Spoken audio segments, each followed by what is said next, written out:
অশান্ত নেপাল থেকে সবাই ফিরতে চাইছেন। কর্মসূত্রে যারা নেপালে থাকেন তারা ফিরে আসতে চাইছেন, কারণ এই পরিস্থিতিতে তারা সেখানে থাকতে পারছেন না, থাকতে চাইছেন না। তো সীমান্তে দেখা যাচ্ছে লম্বা লাইন। পানিটা কি সীমান্ত থেকে বিশ্বজিৎ রয়েছেন আমার সঙ্গে সরাসরি। বিশ্বজিৎ, কি ছবি ধরা পড়ছে সীমান্তে?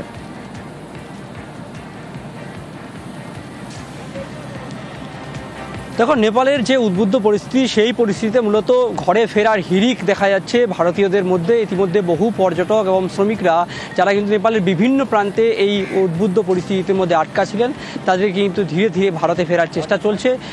এসএসবি যে সীমান্ত রক্ষা বাহিনী, তারা কিন্তু একেবারে তাদের যে পরিচয়পত্র, সেই পরিচয়পত্রের মাধ্যমে তাদেরকে কিন্তু এই সীমান্ত দিয়ে ভারতে প্রবেশ করছেন। এখন অবধি প্রায় সকাল 6টা থেকে 300-র বেশি ভারতীয় পর্যটক এবং শ্রমিকরা তারা কিন্তু ভারতে ফিরেছেন।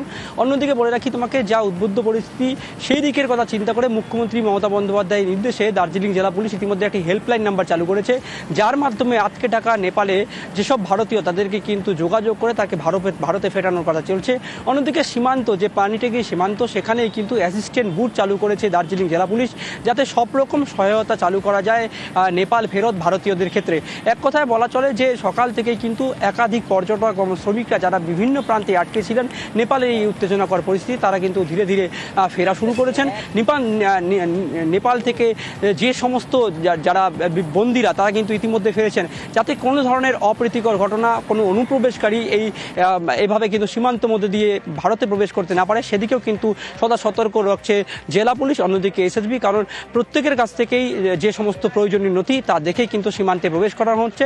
এক কথায় বলা চলে যে নেপালের উদ্বুদ্ধ পরিস্থিতির মাধ্যমে ঘরে ফেরার হিড়িক করছেন পর্যটক থেকে শ্রমিকরা। অতনু, আর এই যারা পর্যটক রয়েছেন তাদেরও ফেরানোর প্রক্রিয়া শুরু হয়ে গিয়েছে গতকাল সকাল থেকে, এবং সীমান্তে কড়া নজরদারি তো রয়েছে, কিন্তু ফেরানোর প্রক্রিয়া চলছে।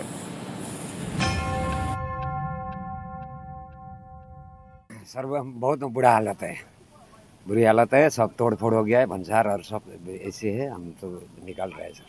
अभी क्या आग जल रहा है? नहीं, अब थोड़ा जल रहा है, बुझा रहा है सर। डर है।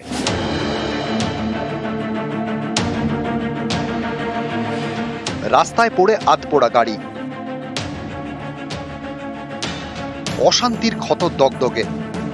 पुलिस कुछ नहीं है इधर, सब अपना रूम में बैठा है। पुलिस लोग अपना भवन में है, बाहर नहीं है। सेना लोग ने अपना देश संभाला है अभी। বুধবারও শিলিগুড়ির পানি ট্যাঙ্কি সীমান্ত থেকে নেপালে কালো ধোঁয়া দেখা গিয়েছে। সেখানে একটি সরকারি অফিসে আগুন লাগিয়ে দেন বিক্ষোভকারীরা। বিভিন্ন সরকারি অফিসের ধ্বংসাবশেষ তা কিন্তু পরিষ্কার পরিচ্ছন্নতে লেগেছে স্বয়ং আন্দোলনকারীরাও। কার্যত শান্তির পথে ফিরবে নেপাল মনে করছেন এখানকার বাসিন্দারা। দার্জিলিং এই জেলা রয়েছে ভারত নেপালের 101 কিলোমিটার সীমান্ত। সীমান্তে শিলিগুড়ির পানি ট্যাঙ্কি, এপারে পানি ট্যাঙ্কি, ওপারে নেপালের ঝাপা জেলার কাঁকরভিটা। ভারত থেকে ওপারে নেপালের দূরত্ব মেরে কেটে 300 মিটার। মাঝে মেচি নদীর সেতু। সোম মঙ্গলে আগুন জ্বলেছে, বুধবার তুলনায় অশান্তি কম। এদিন দুদেশের পর্যটকদের দেশে ফেরানো হয়, তাদের চোখে মুখে আতঙ্ক। এই দুদিন পরিস্থিতি খুব খারাপ ছিল, আমরা হোটেলে ছিলাম। এখন আপাতত পরিস্থিতি শান্ত। তারা সাধারণ মানুষের উপরে কোনো আক্রমণ করছে না, ওরা করছে সরকারের বিল্ডিং ভাঙছে, সরকারের উপরে সব আক্রমণই সরকারের মানুষের উপরে, সাধারণ মানুষের উপরে কোনো আক্রমণ নেই। আমরা কিছু ভয় ছিল যে কোনো সময় আমাদের উপরে অ্যাটাক করতে পারে। उनसे फोन पे बात हो रही है और हम लोग इस उम्मीद में हैं कि उस तरफ थोड़ा परिस्थिति ठीक होगी, तो किसी तरह से अगर वो लोग आएंगे आसपास में तो बातचीत ही हो रही है। अभी इसके लिए कोई मैंने हल समाधान अभी कंक्रीट नहीं है। कुछ फैमिलीज है, टोटल नंबर नहीं बता सकते, but it is around 30 odd people and it may be more. SSB अभी जो डीआईजी थे उनसे बात हो रही थी, तो वो सब इधर अलर्ट हैं। 8 সেপ্টেম্বর অর্থাৎ গত সোমবার থেকে আন্দোলন বিক্ষোভে তপ্ত নেপাল।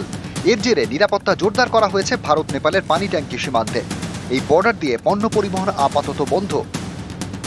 পানি ট্যাঙ্কি থেকে মেচি নদীর এই ব্রিজ দিয়ে আমদানি রপ্তানি হয়, আপাতত সব বন্ধ। আমাদের যারা স্টাফ ছিল তারা ওখান থেকে রিপোর্ট করছে যে বর্ডারের আশেপাশে যাওয়া যাচ্ছে না। আর আমাদের যত গাড়ি আছে, ট্রেলার যত গেছে বা কন্টেনার গেছে বা লরি গেছে, সমস্ত আটকে আছে বর্ডারে, এবং একটা হিউজ বিশৃঙ্খলা তৈরি হয়েছে ওখানে। ব্যবসা হিউজ লস। ভারতের প্রতিবেশী দেশ নেপাল, সেখানে এখন বিদ্রোহের আগুন। প্রধানমন্ত্রী ওলি পদত্যাগ করতে বাধ্য হয়েছেন। এই পরিস্থিতিতে অনেকেই আতঙ্কে ভারতে ঢুকে পড়তে পারেন। এ নিয়ে শিলিগুড়ির পানি ট্যাঙ্কিতে এখন কড়া সতর্কতা। নেপালের কাকরবিটা থেকে বিশ্বজিৎ মিশ্র, নিউজ 18 বাংলা। পানিহাটির এক যুবক মানসিক ভারসাম্যহীন হারিয়ে গেছিল। তো হ্যাম রেডিওর মাধ্যমে তার খোঁজ মিলেছিল। তিনি ছিলেন নেপালের এক আশ্রমে, কিন্তু এবার মুশকিল হচ্ছে তাকে ফেরানো যাবে কি করে। নেপালের এই অশান্ত পরিবেশে ছেলের সন্ধান মিলেছে ঠিকই, কিন্তু তাকে ফেরানোর উপায় কি হবে। সুবীর রয়েছে আমার সঙ্গে। সুবীর, পরিবার কিছু কোনো ব্যবস্থা করতে পেরেছে? প্রশাসনের সঙ্গে কথা বলেছে কিভাবে ফেরানো যায়? অভিষেক ঘোষ, তার কিন্তু বাড়িতে তার মা বাবা প্রয়াত হয়েছেন এবং তার একটি বোন আছে, সেও মানসিক ভারসাম্যহীন।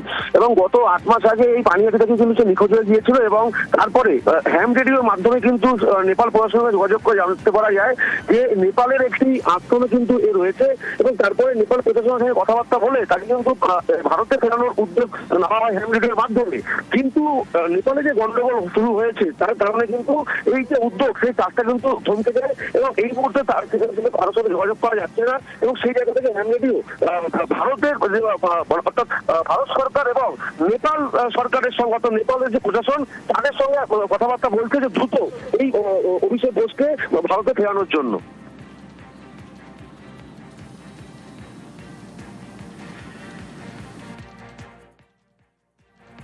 নেপাল থেকে এক হ্যামের মাধ্যমে খবর পাই ওখানে এক বাঙালি যুবককে পাওয়া গেছে। তার সাথে কথা বলার চেষ্টা করা হয় অনেকবার, কিন্তু মানসিক ভারসাম্যহীনতার কারণে সেই প্রপার ঠিকানা, নাম ইত্যাদি বলতে পারছিল না। এরপরে হঠাৎ উন্মত্ত হয়ে ওঠে নেপাল এনজিও অর্গানাইজেশন। সেই অর্গানাইজেশনের তিনি তো আর হ্যাম নয়, তার সাথে আমরা মোবাইলেই যোগাযোগ করছিলাম, তা বিচ্ছিন্ন হয়ে গেছে। নেপাল দূতাবাসে বলেছি, তারা বলেছে আমরা সর্বথা চেষ্টা করছি, কিন্তু যোগাযোগ বিচ্ছিন্ন হয়ে গেছে। এই মত অবস্থার মধ্যে আমরা খুবই উদ্বেগের মধ্যে আছি। আমরা চাই ছেলেটা যেন সুস্থ থাকে। আমাদের রাজ্য থেকে কর্মসূত্রে অনেকেই নেপালে যান, যেমন ঘাটাল থেকে গিয়েছিলেন। এবার নেপালে এমন একটা পরিস্থিতি, এখন পরিবারের সবাই চাইছেন যে ছেলে ফিরে আসুক ঘরে।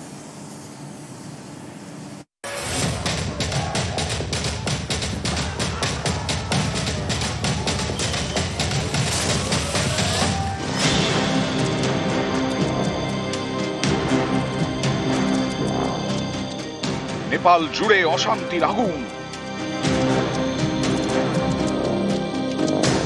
আর এটা কাঠমান্ডু ভবন। এখানে শান্তি।